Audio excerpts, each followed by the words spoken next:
Hello and welcome to another episode of Saltgrass, a show about how local communities can engage with the climate crisis at a grassroots level. My name is Ali Hanley. In this episode, I'm going to share audio of a book launch that happened on Saturday. Due to COVID restrictions, we were not able to have this event live at the library here in Castlemaine, so it was moved online. We were able to share images and videos with the online audience, which you will hear our guests talking about as we go through. Those images are going to be included on the episode page of the Saltgrass website, and all links to the topics discussed can be found in the show notes on both the podcast app and the Saltgrass website. So let's dive straight in. Welcome to the launch of Trace Bella's latest creation called Cycling Together. As many of you tuning in today will know, Trace is a multi-award-winning author and illustrator, and she creates the most beautiful graphic novels, including River Time and Rock Hopping and The Thank You Dish. Cycling Together is her latest creation, and it's a really beautiful book with a really important message. So Trace has created this book to support the work of her brother, Mark Balla, who's joining us today. So Mark Balla is doing work in India to help girls stay in school by building toilets. We'll talk about Mark's charity, Operation Toilets, and then we'll talk about the book, of course, Cycling Together. And we're also joined by Jane Bennett, who is a menstrual educator and agent of cultural change about how women and girls think and feel about their monthly cycle. So many of you joining us today for the live event may not know me. My name's Ali Hanley, and I have a radio show and podcast called Saltgrass, which is all about how local communities can work together to create grassroots change. And my show focuses on climate and sustainability. And the reason I'm here today to host this event is because this topic of girls' toilets and education of girls in India is actually really relevant to climate change, and both the United Nations in their sustainability goals and Project Drawdown have identified educating girls as a really important part of mitigating climate change and affecting our global emissions. So Jane and I will discuss that a little later in the show after we've given Mark and Trace a chance to have a chat about their particular projects. And at the end of the session, we'll have some time for questions and answers. So we'll be talking for about 30 or 40 minutes, and then we'll have some time for a Q&A at the end. So I think it's also really important to note upfront that all of Trace's work in creating this book and publishing it and self-publishing it has been done without any payment or gain for herself. She's done it out of love for this project that Mark is doing, and all profits from the sale of the book go to Operation Toilets. So I think that's definitely worth noting, and we'll say that again later. So before we begin, I did want to just sort of mention something that's happened in our local community that has affected both Trace and myself, which is the passing of a very special and amazing person called John Reed. He's a sourdough baker, and I've done an episode or two with him, and I also used to work for him when I first moved here to Castlemaine. And Trace is quite close with members of his family. So we're both feeling that a little bit, and it might affect us a little bit today, but we're very excited to share Trace's latest book with you, so we thought we'd go ahead with the session today. And I also want to acknowledge, of course, that the four of us are speaking to you from Aboriginal land. Trace, Jane and myself are on Jara country, which is the home of the Dja Dja Wurrung people, and Mark is joining us from Melbourne on Wurundjeri country. And we'd all like to pay respect to elders past and present and honour the next generation of Aboriginal leaders that are emerging today. This country holds us and supports us, and sovereignty was never ceded. Salt, salt, salt of the earth. Salt, salt, salt. Grassroots. Grassroots. Salt of the earth people. Grassroots change. Saltgrass.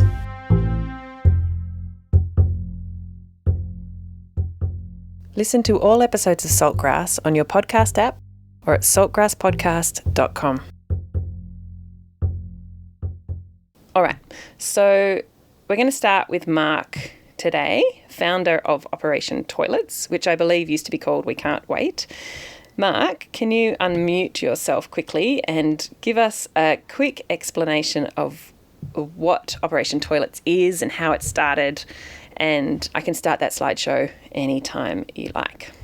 All right, I'll let you know when. So, look, thanks so much for organising this launch for Trace's incredible book. And I've got to thank Trace before anything else for her generosity in putting a book together and handing over the rights to the organisation that I founded, Operation Toilets. It's a big deal for an author just to hand over the rights to a book. They're fantastic, Trace, and it is going to make a difference to the lives of a lot of kids in India and Ethiopia and other parts of the world where we are active.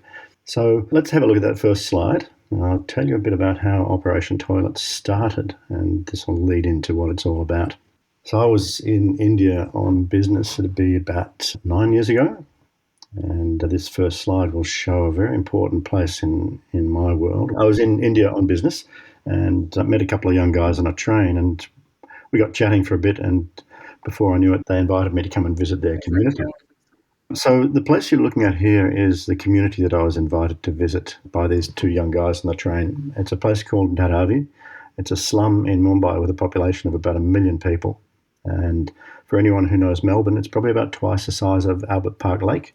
So it's a seriously crowded place. I've been many times. I've got great friends who live there now, but on this particular occasion when I was taken there, I was pretty nervous. Slums don't have a great reputation as being all that safe for foreigners, but I decided to have a look anyway. And right at the end of this visit, these guys took me into a school, and I was looking around the school, and I noticed there were lots of little boys and little girls, and there were lots of teenage boys, but there were no teenage girls in the school at all. The reason I was told is there were no toilets in the school, and as the girls reached puberty, managing their personal needs when they were menstruating just became far too difficult. And also, adolescent girls can't just go to the toilet outside in the way little kids can. Boys and men have been using trees and walls and bushes since time began, but that's just not appropriate in a crowded place like this for girls and women. And so, as a result, the girls are just dropping out. From there, after doing a whole lot of reading and learning and introspecting about what all this meant, I decided to start this little charity, We Can't Wait, which is now called Operation Toilets. It was actually absorbed by a Rotary Club here in Melbourne, which has done amazing work. The Rotary Club of Box Hill Central has helped us take this initial shock of finding girls dropping out of school because of lack of toilets and turn it into a real impact. And I want to tell you a little bit about the very beginning of that, if we can have a look at the next slide. This is a little village that someone took me to visit about 3 months after I'd been to the slum, and I was still very green and very much in the learning phase of what was going on here. This school was in a village of 300 people, and it was a primary school. You can see about half the kids from the school on the ramp there. So there are 25 kids in the school, about half of them there. One teacher, the young woman on the left, who's about 25 years old, was the teacher in the school, and the school had no toilet. So I asked her how she managed, and she told us that she would take the bus to work every day, about 2 hours from her hometown. She'd work all day, and then she'd take the bus home. And when she got home, the first thing she'd do would be to have a big drink of water. What she was telling us was that she'd go the entire day without drinking water, just for fear that she might need to go to the toilet. She then told us that when she had her period, she couldn't work at all, which meant the kids were missing school, which meant the mums were staying home from their day wage jobs to look after the kids, so family incomes were going down. So you got the children's education curtailed, you got family incomes being adversely affected, and of course everyone in the community knew when this young woman had her period, so her dignity was being smashed as well. So the guy who took me there and we decided between us we would fund the construction of one toilet and one wash basin to serve the needs of the school, just to see how it went. And I had a call from him about 3 months later. I was back in Australia, and he said he had a message for me from the teacher letting me know that the first thing she did when she arrived at the school these days was have a big drink of water. Amazing instant change in her life. Not only that, the previous month was the first time she'd been able to go to school and work every day for the entire month since she'd started working at the school, which means that the kids' education is back on track, family incomes are back up, and she's got her privacy back, her dignity back. The whole community benefited from the construction of one toilet and one wash basin. So pretty exciting stuff, and this was something that affected 25 children, a community of 300 people. And then we started to grow this concept further, and I'm going to show you a short video of something that I saw about 3 years ago. These are the girls' toilets in a school of 3,000 children. The smell was horrendous. When I went in there, I had to turn around and walk straight out, and I thought, no, I've got to film this to show people. Now you can see where they'd been to the toilet on the ground. They were telling us with that they wanted somewhere private to go to the toilet. Even this was better than the alternative of going outside. I've been to this school a few times, and every time I went into these toilets, I was just shattered by the experience. On one occasion, I wasn't allowed to go back in at all because there were too many snakes in the toilets, and yet the girls were still using it as a toilet. The last time I was there was very different. We very happily consigned that abomination to history and replaced it with 3 of these. And I hope you'll agree, if you can see that's got to be the most beautiful toilet block you've ever seen in your life. We built 3 of them with 35 toilets altogether for the 3,000 kids who were doing morning shift and afternoon shift. So it's basically 1,500 per shift. And I went back a couple of times to see how it was going. On the last visit, which was December 2019, I think you might have been there for this, Trace.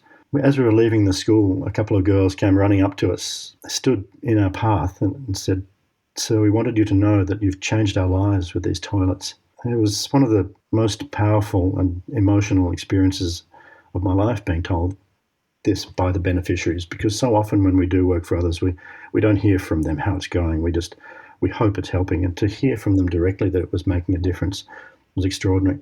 So I'm going to wind up just letting you know that Operation Toilets has gone from that first conceptual project to help 25 kids. We've now reached more than 100,000 in schools all over India and now in Ethiopia as well, and we've been consulting for project opportunities in the Middle East, in Timor-Leste, in the Solomon Islands, even Guatemala. And it's just going from strength to strength, and support from Trace and Jane and now you, Alison, as well. It just helps to ensure that we can reach even more children in desperate need. Great.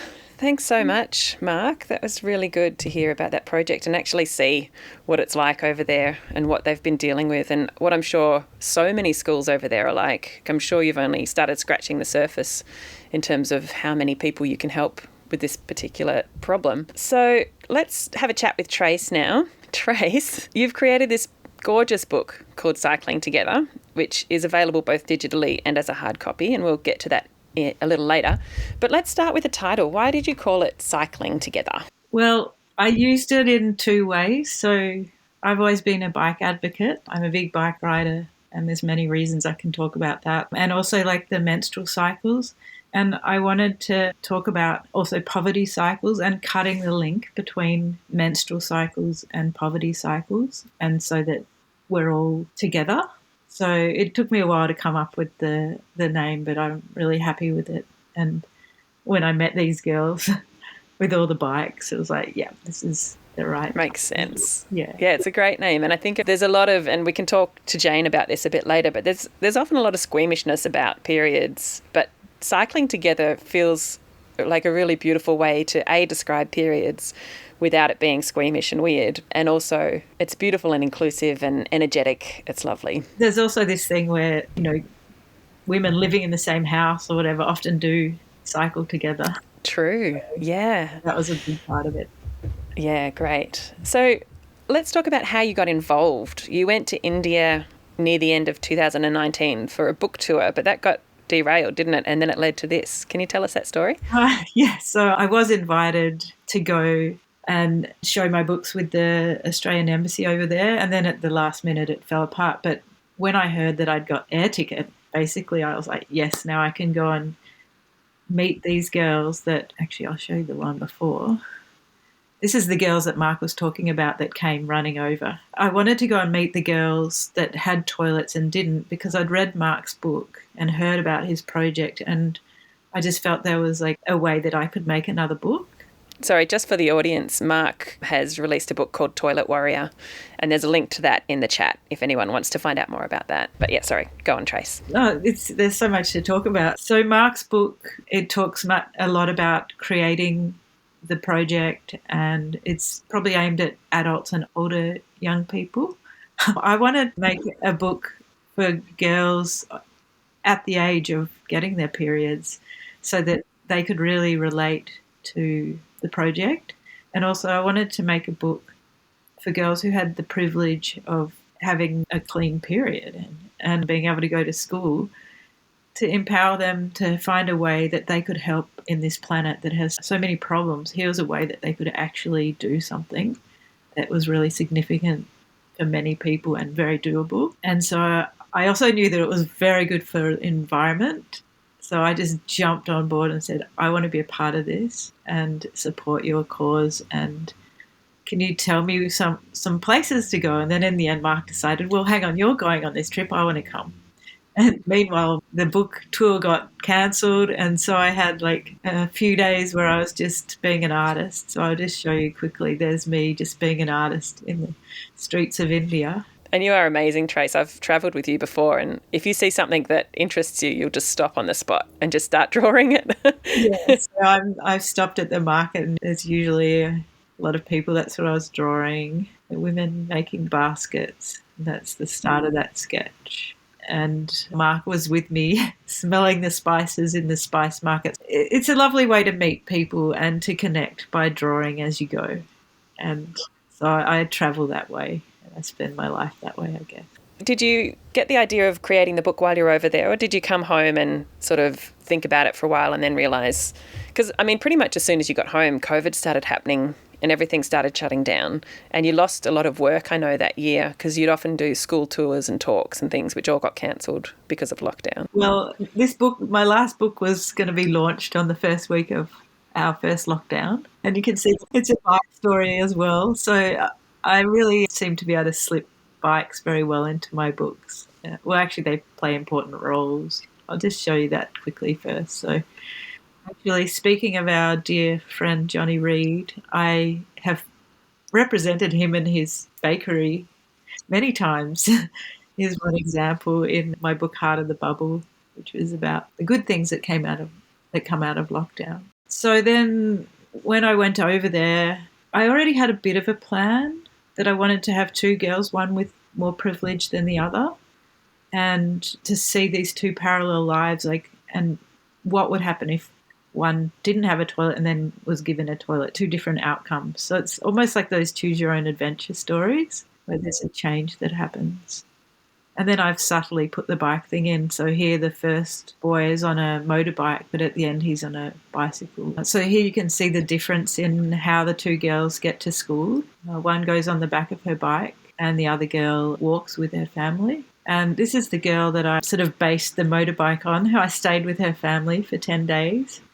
And I guess they'd be middle class. And then by the end of the story, though, the privilege of the kids was they got to actually ride bikes. So I've snuck the bike theme in there without actually talking about it.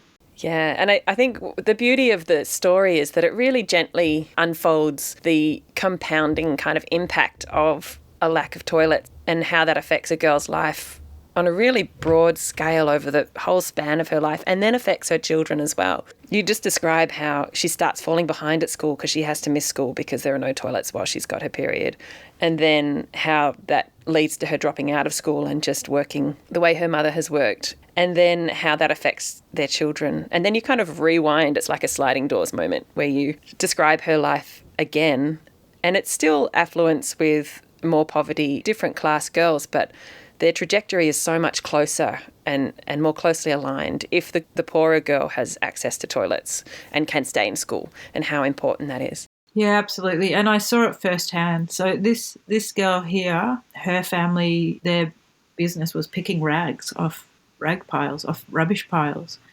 And I love this photo because the girl in this photo, she's a teenager and she really wants to learn. And they were in a program that was trying to get kids with absolute poverty into schools. And so this was just teaching them to learn how to be students, basically. And that hunger for learning to get out of that poverty cycle was so apparent with these beautiful girls. Do we want to show a little video of girls saying their ambitions with their education? Is this a good time for that? These girls here, they're at the school, and that would be great here, actually, because the toilet there was absolutely terrible. I can show you a picture of it in a minute. But yeah, why don't you show that? So we've just got a little video that Trace and Mark took while they were over there of some girls who just one by one stood up and said what they wanted to be when they grew up. And just keep in mind that all of these ambitions, none of them would be possible unless they're able to finish their education. So she wants to police, doctor, teacher, police, military, engineer, mechanical engineer, metro pilot,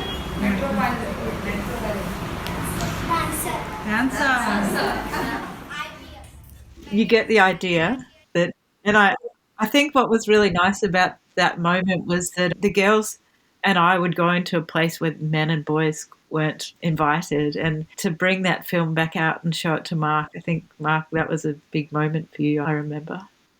Yeah, look, I think we'd often wondered what the girls would say if there weren't men present, and I think some of the conversations you were able to have with them just allowed them to be much freer. It was great to see, quite emotional to see that they're now able to think about a future with possibilities, as opposed to their peers in other schools that don't have an acceptable standard of facility, that they don't look forward to a future with some kind of imagination of how good it might be.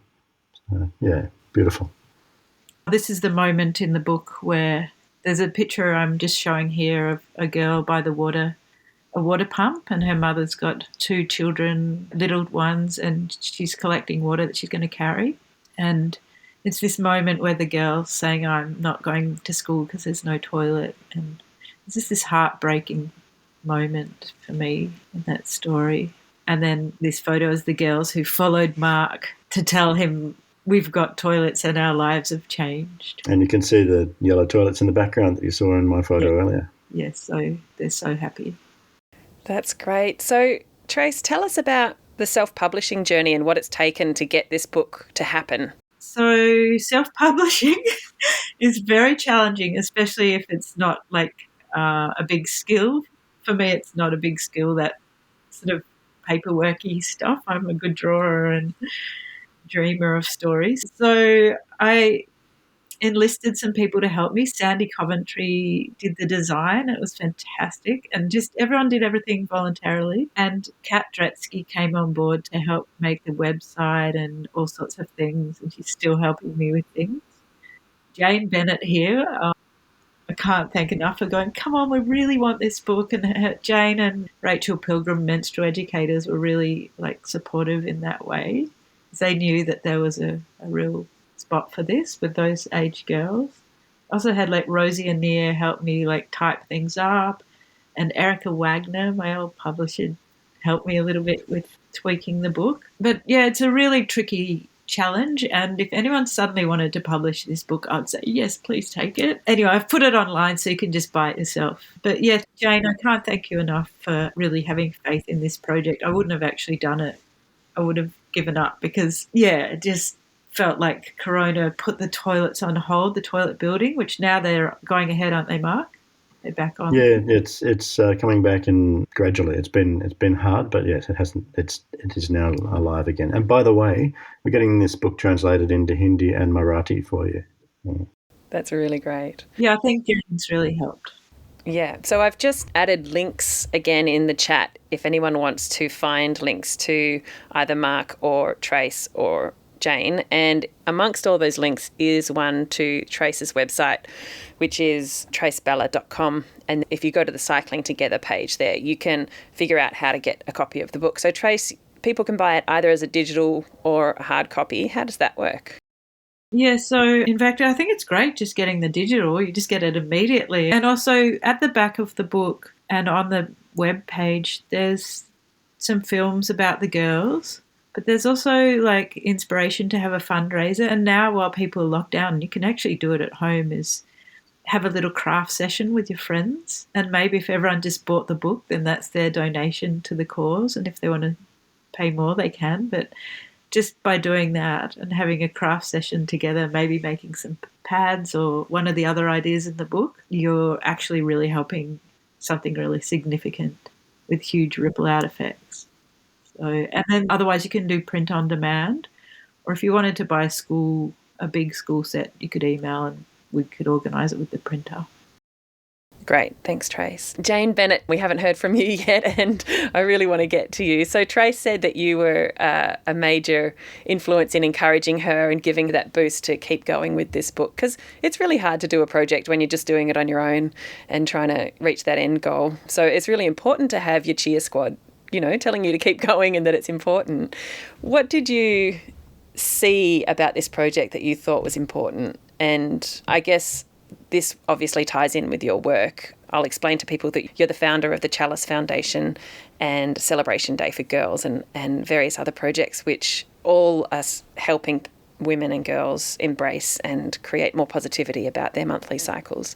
So how did you see Trace's book and why did you think it was so important that this came into the world? I was so excited when Trace and I got together sometime after you'd come back from India in a non-lockdown time, and you showed me and talked to me about the project. I was already aware of Operation Toilets and I had read Mark's book, so I was really excited to see what you'd done, Trace. And for me, it ticks so many boxes. Of course, it's a very practical way to help support Operation Toilets, which is an awesome project, really changing lives and communities, and all the ticks for, Project Drawdown and the UN Sustainability Goals. So on a big global level, that certainly is part of it. But also, this change for individual lives, as you've both spoken about. And for me, the particular lens that I bring to it is menstrual education. And I can see from the perspective of really everyone that reads the book. I mean, I totally adore Trace's wonderful style, her delightful graphic novels, and also the quality of this one, which I also see in your other books, Trace, but in this one, there's the poignancy that you've spoken about with just telling the story and showing us a few of the pictures, and also ultimately the humanity and optimism in it. And I think it's such a wonderful story to share, really, for anyone who reads it. I mean, I love it myself, but to share in schools and young people, just to have that cultural relativity perspective and to really get inspired to support the project as well. I'll just mention on Trace's website, on the Cycling Together page, there's also links to extension activities for teachers that were created by, largely, I know you did some, Trace, but largely by Keitha Theodore, who's a teacher in Ballarat here in Victoria. And these are all these activities, they fit in with the VELS and the Australian curriculum. So really great stuff in there. So you don't have to reinvent the wheel if you're a teacher or you just want to run some activities with young people. Or they could be used if you're having a fundraising party, as Trace was talking about. So for me, it's like, it's wonderful, little book just does so many things. Yeah, I think also for me, it's like, even here in the West where we're supposedly quite liberal and open about our bodies and what they do, and the feminist movement has done a lot over a lot of years to make it not taboo, there's still a lot of shame and a lot of hiding and not talking about it, and on lots of levels in society and in our culture. I think, though, seeing Trace's book and how difficult it is elsewhere in the world to be a woman is a really good reminder of how far we've come here, Now, Jane, I also was really interested to talk to you about how this all fits in with climate crisis and sustainability. And I know that Trace has talked about cycling, and so much of Trace's work talks to how we could live a different way to walk lighter on the earth. And I would love to hear how you see this particular book linking to those themes. For sure. Well, I hope I've got these numbers right. In the Project Drawdown, they're ranked from 1 to 100. Awesome book if you can borrow it somewhere or buy. Is number 6, which is, they're ranked as most substantive from 1 to 100. So number 6 is educating girls. And in all sorts of measures, it just makes so much difference to environmental impact to educate girls. Now, there's lots of different things that can be done to help support educating girls. But what Mark has been inspired to do, and all the people that have worked with you and get passionate about this project too, Mark, is just take away one of the barriers for those in places where this has happened, and of course the many where that's yet to happen. And it's a very practical thing that can be done. And there can be other economic and there can be other cultural issues that need to be dealt with as well and worked on. So there's obviously a lot of nuance to keeping girls in school, but simply by providing a toilet where girls can feel safe and private, and to manage their periods really enables so many girls to be able to stay at school. So that's really straightforward. I mean, we could, I don't think we've got time to go to all the reasons why educating girls is number 6. I just recommend you grab the book if that's not immediately apparent to you. And the UN 2015 Sustainability Goals, gender equity is number 4. So, that's very early on in those goals as well. And of course, there's many factors to gender equity, but certainly education is a big part of that, and being able to keep girls in schools, make that possible for them, so that then all the flow-on effects, as you've done so beautifully in your book, Trace, the flow-on effect of what happens when a girl is able to be educated, able to earn income, the change then for her family and for future generations, for the community, bringing the benefits of her training back to her community, so on and so forth, really makes a huge difference. Yeah, absolutely. Love. Mark, I understand that your charity is working beyond India now. Are you looking outside of your original scope of works? We have a pretty big project underway in Ethiopia at the moment, in the south of the country, which is a good thing because the north is in a horrible situation politically at the moment. But the south, they're managing COVID. It's interesting, the comment we had about COVID from someone over there is, this is just another thing that can kill us. They don't have the same panic about it as we seem to have in Western countries, because they've already got a lot of other things, and it's not that it's not taken seriously, but perhaps just a different context. And so they're getting on with stuff. I mean, it's tough, but they're getting on with things, and the project's going well. It's a big project. It's going to reach 30,000 people, not just schools, but also communities. And we've just started looking into some opportunities in Nepal, and I've been fairly involved in consulting with a project in Guatemala as well. But yeah, we're looking to go where the need is, which is everywhere. It would be easier if we could actually go rather than just do it on Zoom. But, the reality is we've got our partners on the ground in these places who are just so good at the work that they do. They don't actually need us to be there to do it.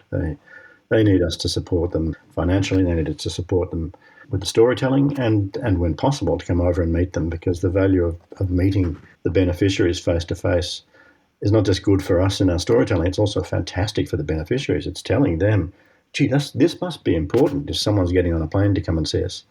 One of the things that people don't realise in the West is giving someone a toilet doesn't make them use it and doesn't make them realise it's important. If you give it to them because it's free, they're going to take it. So it comes down to education, and part of the education is highlighting just how important it is and the impact it can have on your future. Jane was talking about the Sustainable Development Goal, and we're educating girls is number 6 there. And I know you can't go into it all, but there are a couple or 2 or 3 that really stand out from our perspective, is that if girls stay in school longer, they get married later, they have fewer kids, their kids are less likely to die in the first 5 years of their lives, and their lifetime income capacity goes up 5 or 10% for each additional year in school. It's just so impactful from so many levels. That's amazing. Now, Mark, I've got one more question for you, and then we might throw over to the audience and see if there are questions. So what did you do before this happened? What were you doing with your life? And are you now a full-time toilet builder, or are you still working another job on the side? My life is very much completely in the toilet these days, in a really, really good way. I was in CD and DVD manufacturing before this, when it was still a good idea, and I got out of it when it was still a good idea, luckily. So, which has allowed me to make this decision for this to be a big focus in my life. And I can't see myself ever getting tired of this stuff, because the impact is there forever. And when you hear stories like those 2 girls who came up to me and Trace saying it had changed their lives, I mean, how do you stop? Yeah. Trace, did you want to add something? Yeah, I'm not sure how clear it was about the other side of when they don't have toilets. For what really struck me was some of the things like girls having kidney diseases because they're holding on all day, and just the implications of that. When they took me to one of the toilets, it was like down this really long path of long grass, and there was like this little shed thing, and there were some guys down there, and it was like they were telling me about snakes, there's tigers, they were talking about scorpions. I mean, can you imagine here, anyone I know, it's just a given. And so for me, it was like really eye-opening to see how difficult it was as a human need and how much that's impacted. It's hard not to want to wave a flag on it. When you see it for yourself like I did, you can never unsee it. I'm just going to second what my friend Sarah's written, a huge acknowledgement to Mark of being a male who's embraced and supported these fundamental and very personal needs of young girls. Mark, I've been so proud of you doing this, like as a man, and I always say to my friends this, oh my gosh, I can't thank you enough in that way, because it was a hidden thing when I was a teenager. You'll know a lot about this, Jane, that the shame thing, we don't talk about it, and now the girls were certainly talking to me about things behind the door from Mark. Yeah, they're not ready to have that conversation with men yet, and they've still got to. Even here, it's still difficult, but over there, they're not ready. They're getting there, and it'll come.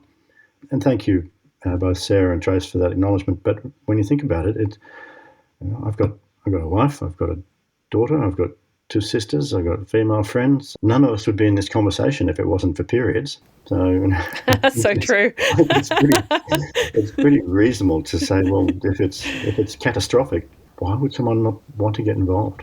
And I guess also in countries where the gender roles are more entrenched, you as a man can perhaps organise funds and building and projects like that in a way that maybe the local women aren't able. Look, there may be a bit of that, but I think the other part of it is that this is everyone's problem. It's not just women's problem. This is everyone's problem. When it's so bad, it's everyone's issue. To me, if you ask a father in a developing country, in a poor community in a developing country, how is it for your daughter? The answer will generally be, it's horrible. Whereas in a Western country, the answer may well be, well, I don't really know, because I know that my wife helped her buy her first pads or tampons, and if she does have issues that need to be dealt with, the local GP is really going to be able to help. So as a man here, men need to be less involved. At least there's a perception of that, and perhaps that perception needs to change as well. Well, that's interesting. I think Jane maybe could comment to that. And there's also a comment in the chat for you, Jane. Do you want to respond to what Mark just said initially, and then we'll talk to what was said in the chat? Yes, sure. And, it's such a wonderful conversation to have. In my experience over really decades of being involved in menstrual education with girls, with mums and women, and also families and dads, we run a program called Fathers Celebrating Daughters. And what I've come to really understand is that for women talking about their experience when they were growing up, and for girls too, it actually makes a really big difference if fathers are able to acknowledge in a positive, supportive way. Now, of course, their role is going to be somewhat different to mum, who knows about having a menstrual cycle.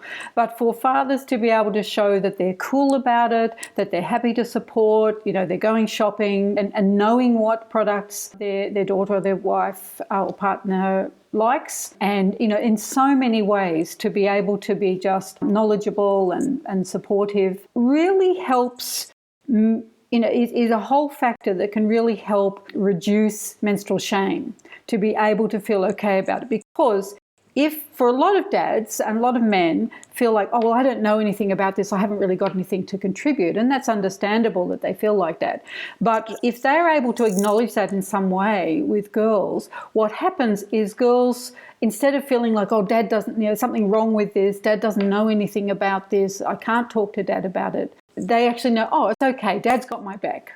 And a tip that I love to share is, keep some pads in your glove box or your briefcase, or, your own bathroom at work or wherever. There'll always be someone who needs them sometime. That's a great tip. Thanks, Jane. Now, there's been a few comments, but I'll go back to the first one that struck me. And so someone, I can't see who has made the comment, but they said, I'm struck by the continuum of women's empowerment. Here in the West, where we are so fortunate to have education and careers and towards gender equity, we are now calling for workplace policies to have days off when we menstruate. So I think that's a really interesting point of how, we're actually starting to call for people to have days off, but I'm assuming we're calling for people to have paid leave. So the basic question is, how does menstruation fit into gender equity in your view? I think what I would say is that a positive menstrual culture really contributes to gender equity.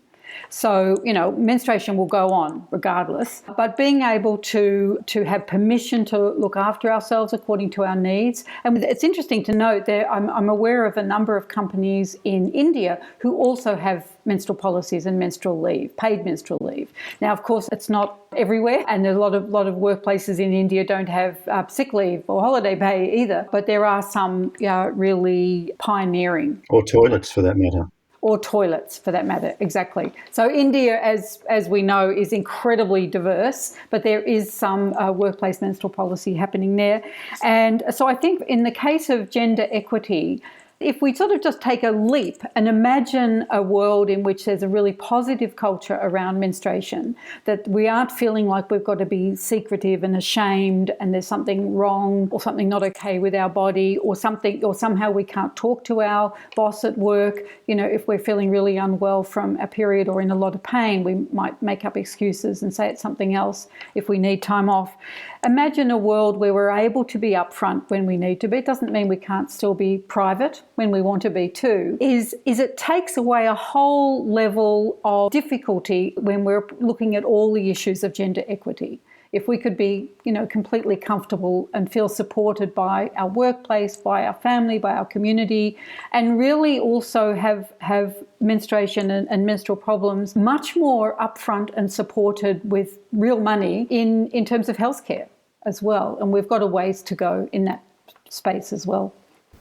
Great. Thanks, Jane.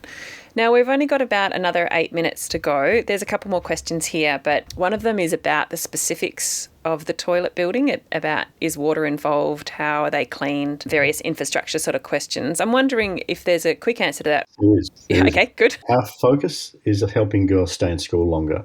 So the aim, therefore, is to get toilets in that are proper and functional toilets as quickly as possible without the need to re-educate the community about, for instance, composting.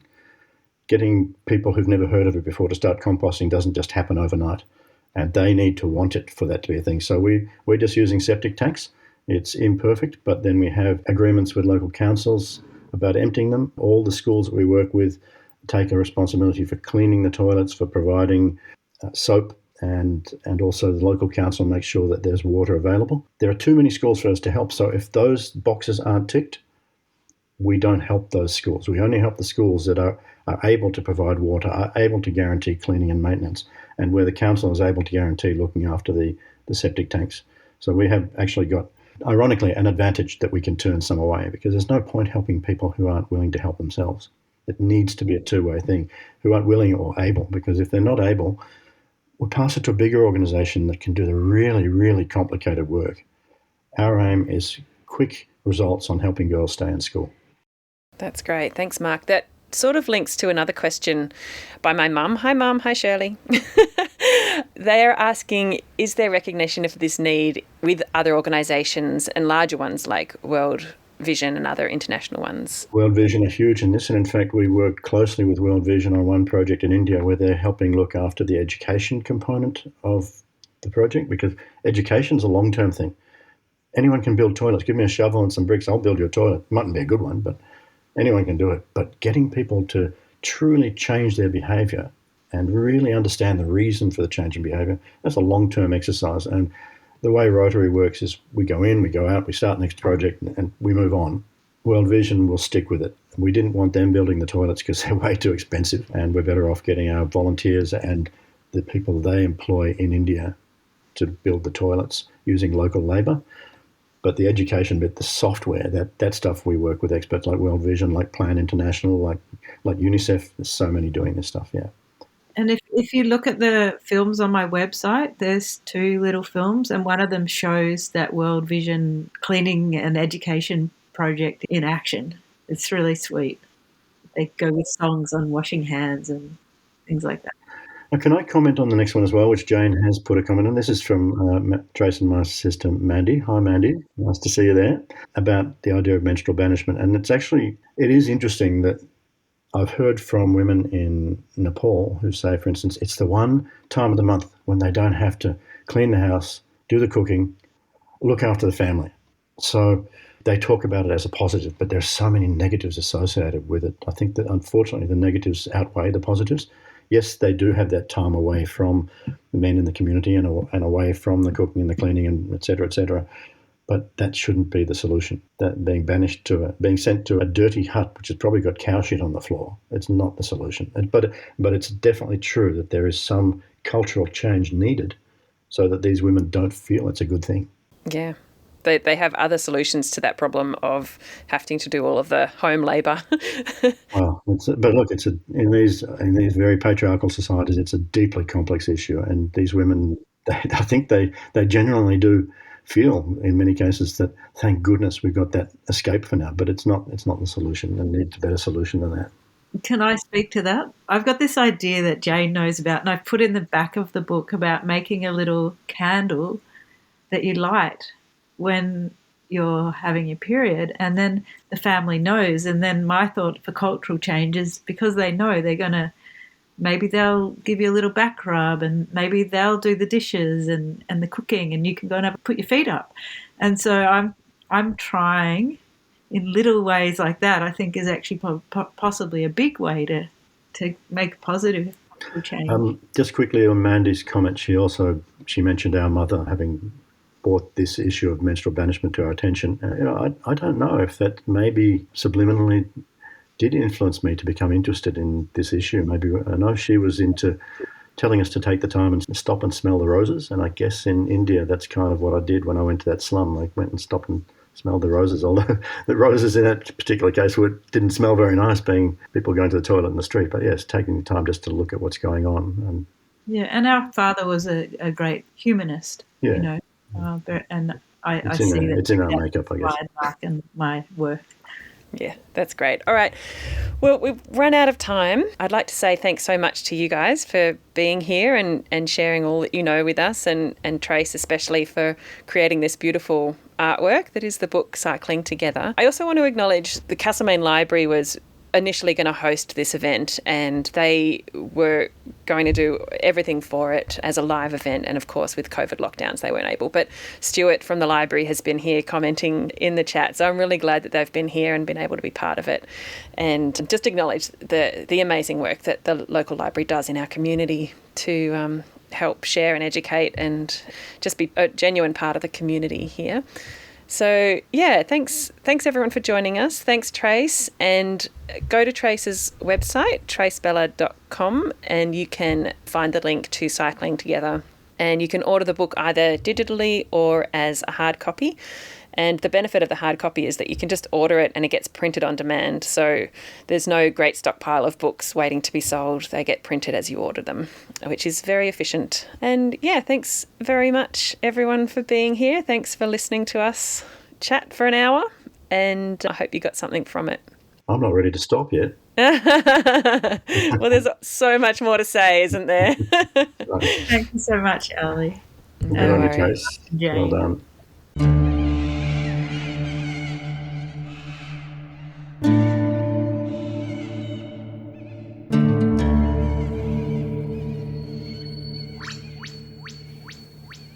There you go. That was the book launch for Trace Balla's book, Cycling Together, a live online event that we ran last Saturday.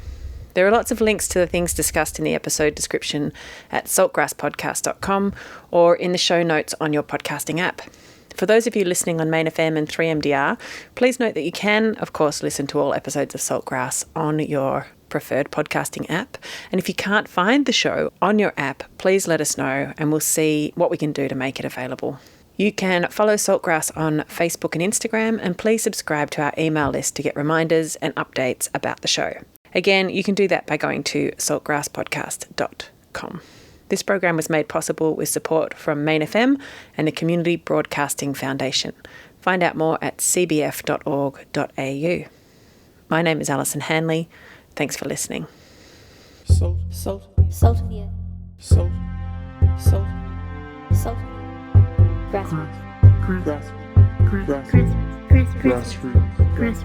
Salt of the earth people. Grassroots change. Saltgrass.